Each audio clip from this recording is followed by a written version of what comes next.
Hello বন্ধুরা, এই মুহূর্তে ওয়েদার ইন ডিটেলস চ্যানেলে আপনাদের সবাইকে স্বাগত জানাই। এই মুহূর্তে কোনো বৃষ্টির পূর্বাভাস আছে কি না সবই আপনাদের এই ভিডিওতে জানাবো। আজকে রেইন অ্যান্ড থান্ডারে যদি একবার দেখি, আজকে 15ই মার্চ 2024 শুক্রবার। আজকে বিকেলের দিকে কলকাতা সহ দক্ষিণবঙ্গে হালকা থেকে মাঝারি বৃষ্টির সম্ভাবনা, যেমন বজবজে, কলকাতায়, নিউ টাউন, পানিহাটি, এই সব জায়গায় মাঝারি থেকে ভারী বৃষ্টির সম্ভাবনা আছে। এই সব জায়গায় আপনারা দেখতেই পাচ্ছেন। এবং কালবৈশাখীর সম্ভাবনা আছে কিনা আমি একবার দেখে নিই। কালবৈশাখীর সম্ভাবনা না থাকলেও একটা ঝোড়ো বাতাস বইবে 30 থেকে 40 কিলোমিটার প্রতি ঘন্টাতে। এইটা হচ্ছে আজকের ওয়েদার আপডেট। কালকে একটা বজ্র বিদ্যুৎ সহ ঝড় আসতে চলেছে শনিবার, অর্থাৎ 16ই মার্চ। মানে এই ঝড়টা এই মৌসুমে প্রথম কালবৈশাখী হবে, যেটা উত্তর পূর্ব দিক থেকে আসবে। ধানবাদ হয়ে বাঁকুড়াতে তৈরি হবে ঝড়, বাঁকুড়া হয়ে পুরুলিয়ার দিকে দুপুর 1টা নাগাদ পুরুলিয়ায় মারাত্মক ঝড় বৃষ্টি হবে।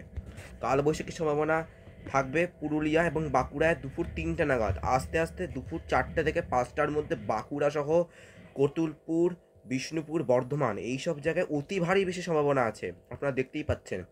তারপরে রাত্রি 7টা থেকে 8টা নাগাদ কলকাতায় অতি ভারী বৃষ্টির সম্ভাবনা, এবং তার সঙ্গে হাওয়ার গতি থাকবে ভালোই।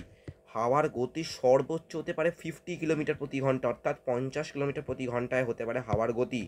এবং বাঁকুড়া পুরুলিয়ার দিকেও হাওয়ার গতি 50-এর উপরে থাকবে, 50 থেকে 60 কিলোমিটার বেগে হতে পারে পুরুলিয়ায়। আজকে কলকাতার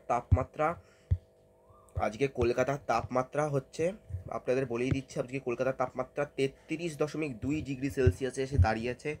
এবং বাঁকুড়ার, পুরুলিয়ার, বিষ্ণুপুরের দিকে কিছুক্ষণের মধ্যে 36 ডিগ্রি এবং 35 ডিগ্রি অনেক জায়গায় ছুঁয়ে যাবে।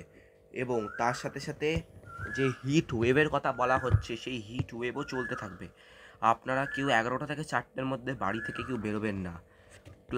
ক্লাউডস যদি একবার দেখি, ক্লাউডসে 16ই মানে 16 তারিখ কালকে আরামবাগ যখন ঝড়টা হবে তখন 90% ক্লাউড, কিন্তু আস্তে আস্তে যখন কলকাতার দিকে আসবে তখন ওটা 50% এসে দাঁড়াবে, কেননা বজ্রবিদ্যুৎ সহ যে বেশি বৃষ্টিটা ওটাই বর্ধমান, বাঁকুড়াতে হয়ে যাবে ম্যাক্সিমামটাই। তারপরে ভারী থেকে অতি ভারী বৃষ্টি বললেও সেই যে কোয়ান্টিটিটা অতি ভারী বৃষ্টির সেইটা হবে না, কিন্তু আবহাওয়া দপ্তর বলেছে ভারী থেকে অতি ভারী বৃষ্টির সম্ভাবনা আছে।